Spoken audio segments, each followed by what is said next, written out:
Beleza, galera, vamos dar continuidade aqui na unidade 2, seção 3, falando da anatomia funcional do tronco. Nós terminamos os joguinhos de slide passado, falando aí das estruturas da coluna vertebral e da compressão discal, né? E aí nós vimos aí algumas posições, algumas posturas que têm uma compressão discal maior e que isso nos permite, então, refletir sobre diferentes tipos de exercício, por exemplo, aqueles que valem mais a pena e os que não valem, ok? E agora o outro ponto interessante que a gente tem que falar é sobre os movimentos da coluna, ok?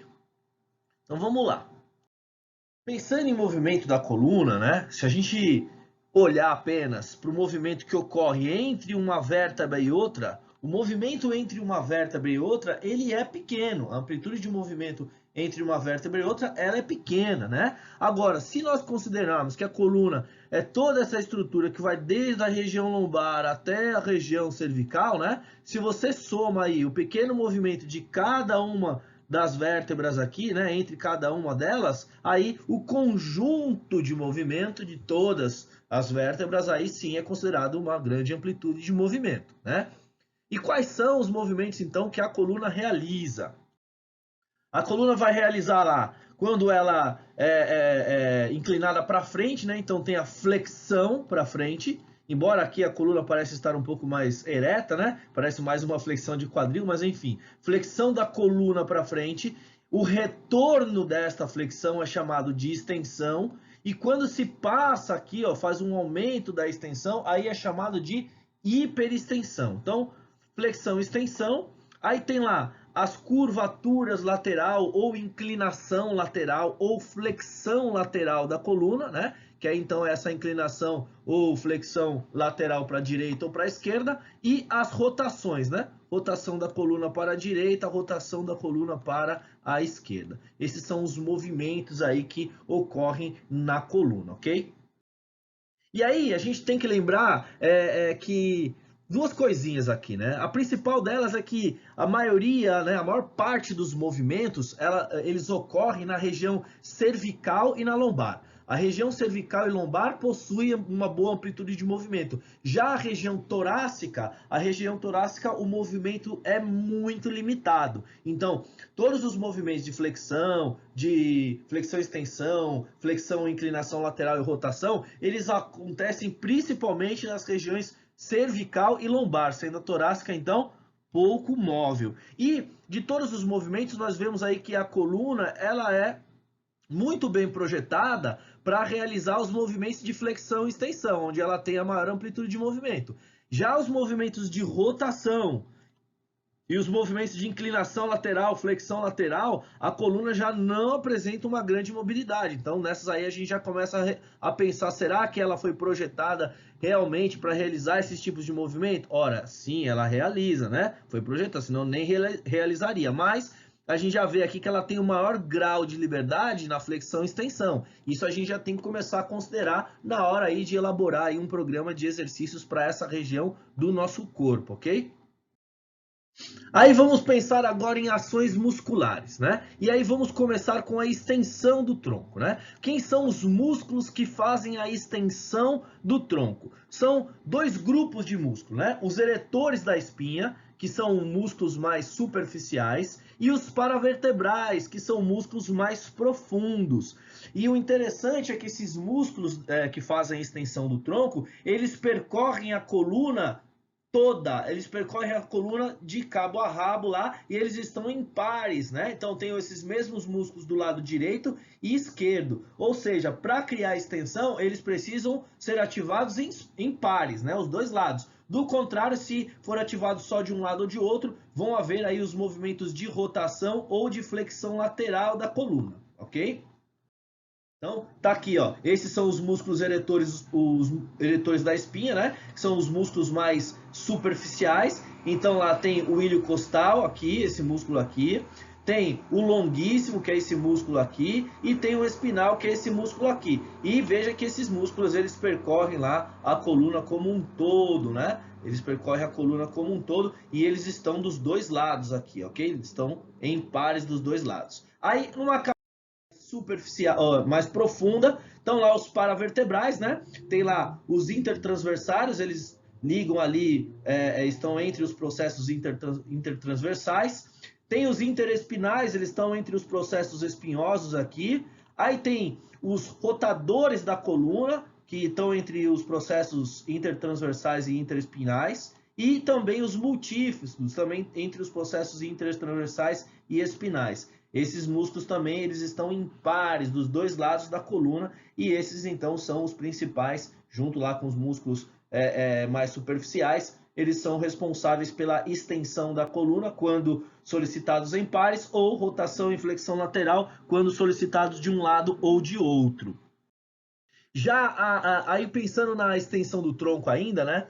Vendo que ela tem um pouco menos de mobilidade, sobretudo a hiperextensão, né? Realizar a extensão, tudo ok, porque a extensão é o retorno da flexão. Mas a hiperextensão, a gente precisa olhar que existe lá o processo espinhoso e os processos transversais aqui na coluna, que aqui no forâmen passa ali a medula espinal, que está cheio de ligamentos aqui percorrendo, não é? Que tem o disco intervertebrário aqui, são diversas as estruturas. Então, a gente precisa considerar, será que uma hiperextensão do tronco é adequada, né?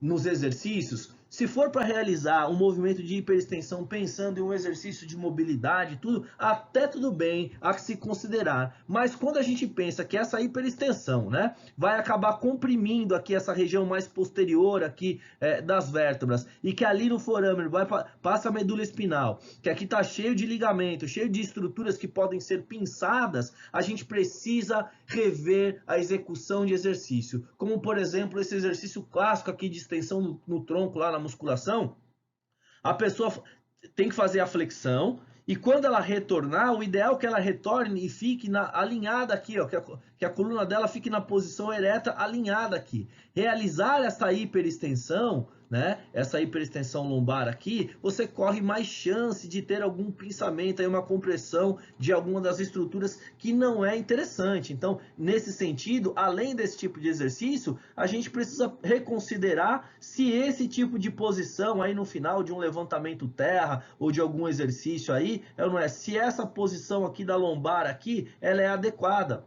Ora, de repente em uma competição, em uma situação ou outra, tudo bem, mas no dia a dia, no treino, eu suspeito que é melhor a gente tentar evitar de alguma forma essa hiperextensão da coluna, já que pode haver aí a compressão de algum biomaterial ou até mesmo da medula espinal que poderia acarretar em um quadro de dor e até de limitações de movimento, ok? Então, precisa reconsiderar a hiperextensão, né, do tronco sobretudo. Aí tem a flexão do tronco nós sabemos aí que é pelos músculos abdominais, né? O reto do abdômen, oblíquo interno, externo e o transverso. Ao contrário dos extensores, né? Os músculos flexores do tronco, eles estão ali na região abdominal, né? E obviamente que tem lá os flexores na região do pescoço, ok? Mas aqui eu não estou falando da região da cervical, estou falando mais da região mesmo do tronco, pensando mais aí na educação física, né? Nos exercícios de abdominal. Então, os músculos são esses. E aí a gente finaliza essa aula aqui, daqui a pouco eu volto a falar da flexão do tronco, que é uma questão que a gente tem que considerar bastante aí, ok? Flexão lateral. A flexão lateral, ela é criada, ela ocorre quando a maioria dos músculos, né, a maioria dos músculos para o lado que vai ocorrer essa flexão lateral, ele se contrai, embora haja aí alguma atividade de músculos contralaterais, como por exemplo os interespinais, né? Mas a flexão do tronco, nós também vimos que a flexão lateral do tronco, né, a inclinação, ela possui também uma amplitude de movimento menor do que flexão e extensão, né? E que quando há essa flexão lateral do tronco, há uma carga para a lateral e há uma força, como se fosse uma força de cisalhamento na coluna. Nesse sentido, é fundamental também a gente reconsiderar esse tipo de exercício aqui. Tá? E não que esses tipos de exercícios de flexão lateral do tronco, não que eles estejam errados, né? Mas a gente precisa considerar, olha, será que é necessário, né, fazer esse tipo de exercício? Para quem prescrever esse tipo de exercício? E será que o custo desse exercício não é maior do que uma simples flexão do tronco? Né? Essa inclinação lateral pode não ser, né, a melhor saída aí para os exercícios. Ou então, já que o exercício não é errado, a gente precisa considerar que a flexão lateral ela não é tão ela tem um custo maior do que uma flexão de tronco normal, né? Em vez de fazer a inclinação lateral, uma flexão, ela tem um custo maior. Então a gente precisa reconsiderar para quem que a gente vai prescrever esse tipo de exercício e em que momento da prescrição. Talvez para um indivíduo sedentário, acabou de começar a fazer os exercícios, talvez não seja a melhor situação fazer esse tipo de exercício por enquanto, ok?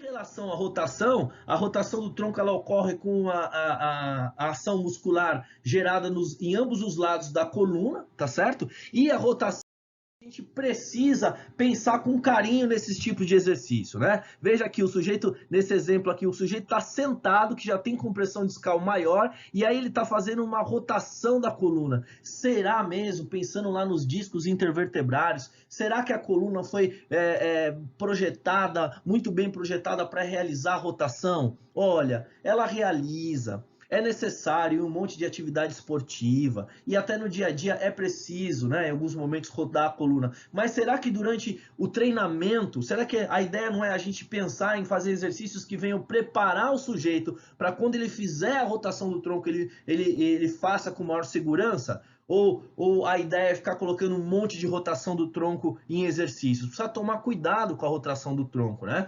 Veja na posição em pé aqui também a rotação do tronco e um detalhe aqui, ela mantém os pés fixados no chão e aí de fato há a rotação do tronco, né? Talvez aqui, se ela ao rotacionar o tronco, se ela mantivesse aí um dos pés fixados no chão e o outro pé na ponta do pé, para quê? Para que quando ela girasse a coluna, o quadril girasse junto, ela estaria fortalecendo os músculos rotadores da coluna, sem rotacionar a coluna, já que o quadril, né, a pelve aqui viria junto. Então é uma outra questão que tem que se considerar. Nesse exercício aqui, além da flexão do tronco, né, faz a flexão seguida de uma rotação. Então, nesses casos aqui, eu juro a vocês que eu fico imaginando a coluna como um moedor de pimenta, não é? Entre uma vértebra e outra ali, você rotacionando os ossos e o disco intervertebral ali no meio. Então, não que esteja errado esses exercícios, eu volto a repetir, mas a gente precisa reconsiderar para quem a gente vai prescrever e qual a necessidade de se prescrever isso, já que há uma sobrecarga maior na coluna vertebral, ok? Vamos voltar aí para os flexores de tronco, eu prometi que ia voltar, até porque há uma quantidade absurda aí de exercícios, de variações de exercícios para abdominal, não é? A gente já viu aí inclinações laterais, rotação e um monte de exercício aí para abdômen. E aí vamos pensar então, quais são os músculos anteriores lá do nosso tronco? O reto do abdômen, o oblíquo externo e interno e o transverso. Vamos ver quais são os movimentos que eles realizam? Olha lá, o reto do abdômen. Qual que é a função do reto do abdômen? O reto do abdômen faz flexão de coluna. Então, esse simples exercício, bem tradicional aqui nos programas de treinamento físico, já solicita o reto do abdômen. Perfeito? Aí vamos ver lá. Oblíquo externo. Quando você faz lá um monte de variação de flexão lateral, de rotação, etc e tal, tá trabalhando o oblíquo externo? Tá, ele tem função de flexão lateral e de rotação. Mas olha só que interessante, o oblíquo externo também faz flexão da coluna. Então naquele exercício simples lá, o mais tradicional de todos, que é só flexão, não sobrecarrega tanta coluna, pronto, o oblíquo externo também está sendo solicitado lá, né? Então será que vale a pena já pensar em um monte de variação de exercício, talvez para o iniciante? Oblíquo interno é a mesma coisa, ele faz flexão lateral e rotação, mas ele também faz flexão da coluna, ok? O transverso ele tem uma ação específica, né? Qualquer movimento que você faz, o primeiro ele bem interno lá, ele já contrai. E dentre todos esses movimentos, obviamente, a flexão da coluna. Quando faz flexão da coluna, o transverso do abdômen também está sendo solicitado, ou seja, será que tem necessidade, né, de tantas variações de exercícios? Em homenagem aí ao saudoso Marcelo Rezende, que diria, e aí, Percival, daí eu te pergunto, para que isso?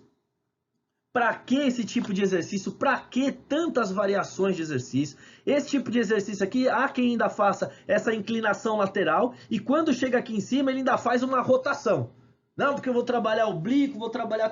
Gente, Não tem necessidade, ok? E eu não estou dizendo que esses exercícios estão errados. A gente só tem que repensar qual exercício que tem um custo maior para as estruturas da coluna. E nesse sentido, a partir do momento que a gente entende as estruturas da coluna e os maiores riscos, aquilo que tem um preço maior ou não, a gente passa então a prescrever os exercícios baseado em uma progressão lógica, ok? Então, é isso, não tem exercício errado, mas a gente precisa pensar em para quem a gente vai prescrever esse exercício e criar uma progressão lógica.